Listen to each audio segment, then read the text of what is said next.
దళిత బిడ్డలకి జరుగుతున్న అన్యాయాల విషయంలో కనీసం దైవజనులు కూడా నోరెత్తకపోవడం కొంతమంది నాకు చాలా బాధగా ఉంది. సహోదరుడా, దైవజనుడా, నువ్వు 10,000 మంది సంఘాన్ని కలిగి ఉంటే 10,000 మందిలో సుమారు 8,000 మంది దళిత బిడ్డలే ఉంటారు నాయన. లేకపోతే కనీసం 5,000 మంది దళిత బిడ్డలే ఉంటారు.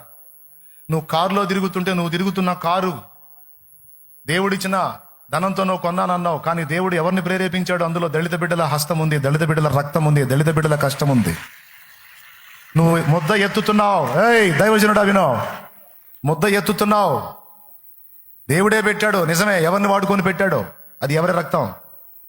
ఈరోజు వాళ్ళకి దుర్మార్గం జరుగుతుంటే, వాళ్ళకి అన్యాయం జరుగుతుంటే, వాళ్ళకి ఇష్టం వచ్చినటువంటి మత విశ్వాసంలోకి వాళ్ళు వెళ్లకుండా రాజ్యాంగ విరుద్ధమైనటువంటి తీర్పులు జరుగుతుంటే, అన్యాయం జరుగుతుంటే, దళిత బిడ్డల సపోర్ట్ లేకుండా నీ సేవ ఎక్కడుందిరా నా సహోదరుడా? దళిత బిడ్డల చేయూత లేకుండా, దళిత బిడ్డల ఆదరణ లేకుండా, దళిత బిడ్డల ప్రోత్సాహం లేకుండా, దళిత బిడ్డలు నీకు సువార్త చెప్పకుండా అసలు నీకెట్టా తెలిసాట్రా దేవుడు? నాకు బాప్తిసం ఇచ్చినోడు దళితుడు, సత్యవాక్యం నేర్పినోడు దళితుడు, నాకు దేవుని ప్రేమను చూపినవాడు దళితుడు. ఈరోజు ఎత్తి భజన కొట్టి పాటలు పాడుతున్నావు. ఆత్మ సంబంధమైన గీతాలని అవన్నీ రాసినోడు దళితుడు. ఎక్కడో ఊర్లో నశించిపోతే, అన్య కులస్తుడు అన్య మతస్థుడు నశించిపోతుంటే నీ దాకా వచ్చి దెబ్బలు తిని ఉమ్ములో ఇంచుకొని, చీచా అనిపించుకొని, పేడ కళ్ళాపు జల్లించుకొని కూడా నీకు సువార్త మోసుకొచ్చిన వాడు దళితుడు. ఆ దళితుడికి ఈరోజు అన్యాయం జరుగుతుంది, దారుణమైన వివక్ష జరుగుతుంది. కనీసం నోరు తెరిచి మాట్లాడటానికే మాయరోగం రా సేవ కూడా. నోరు తెరిచి ఒక స్పందించడానికి భయం ఎందుకురా? దళిత బిడ్డల పక్షంగా మాట్లాడడానికి. దైవజనుడా, నువ్వెట్లా దైవజనుడు అయ్యావు? నువ్వెట్లా కృతజ్ఞత కలిగినోడు అయ్యావు? నువ్వెట్లా సేవకుడు అయ్యావు? సిగ్గు శరవ లేకుండా, కృతజ్ఞత లేకుండా, దేవుని ప్రేమ లేకుండా. చిన్న పెద్ద ప్రతి ఒక్కళ్ళు ఏడాడ చెత్త వ్యవహారాలకు నోరు తెరిచి మాట్లాడతారుగా.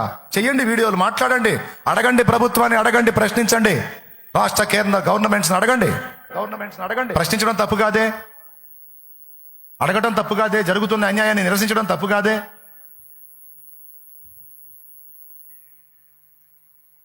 నేను చెప్పింది తప్ప? కానీ ఏది దైవజనులు నోరు తెరిచినోడేడి? ఈరోజు అన్యుల్లోంచి క్రైస్తవుల్లోకి వచ్చినటువంటి సేవకులను అడుగుతున్నాను నేను, ఎవరు బాబు నీ దాకా సువార్త తెచ్చినోడు?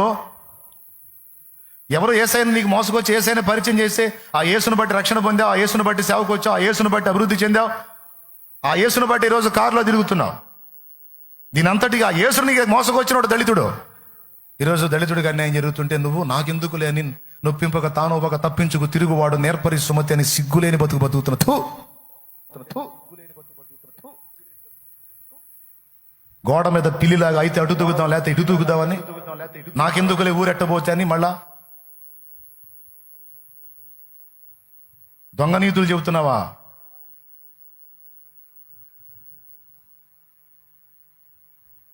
ప్రతి ఒక్కరు నోరు తెరవాలి కదా, సంఘటితం కావాలి కదా, సమైక్యం కావాలి కదా, ఆలోచన చేయాలి కదా. ఎవడికోడు రాజై కూర్చున్నారు కుప్ప మీద. ఎవడు ఒకడొకటి దగ్గరకు ఒకడు బాడు, ఒకడొకడు బలకరించడు. ప్రిస్టేజీ.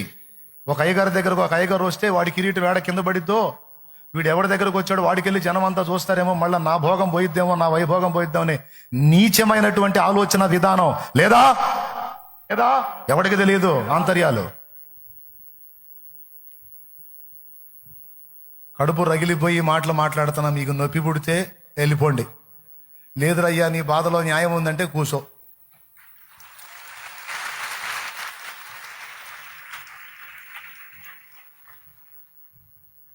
అది సువార్తను మోసకొచ్చింది ఆ బిడ్డలే. ఈరోజు ఆ బిడ్డలకు దుర్మార్గం జరుగుతుంది. ఈరోజు నీకు మత స్వేచ్ఛ లేదంటాడు, రేపు ఇంకొకటి చేస్తాడు. ఎందుకు వాళ్ళు ఆ స్ట్రాటజీ తీసుకున్నారో తెలుసా? దేశవ్యాప్తంగా క్రైస్తవ్యం విస్తరిస్తుంది దళితుల వల్ల. ముందు దళితుల్ని అణగదొక్కితే ఈ క్రైస్తవ్యం ఆగిపోయిందనే కుట్ర అది. ఇప్పుడు దళిత బిడ్డలు ఎంతమంది ఉన్నారు చేతులు ఎత్తండి. ఇక్కడ దళిత బిడ్డలు ఎంతమంది ఉన్నారు చేతులు ఎత్తండి. నాన్న చేతులు కదిలించండి. అద్దుగో దించండి. మిగిలిన వర్ణాల వాళ్ళు ఎంతమంది ఉన్నారు చేతులు ఎత్తండి, కదిలించండి. మెజారిటీ ఏదొచ్చింది ఇందాక? మరి తండ్రి సన్నిధిలోనే ఇంతమంది ఉంటే మరి మిగిలిన సంఘాల్లో? ఈనాడు సంఘాలను భుజాలు మోపుకొని మోస్తుంది దళిత బిడ్డలు.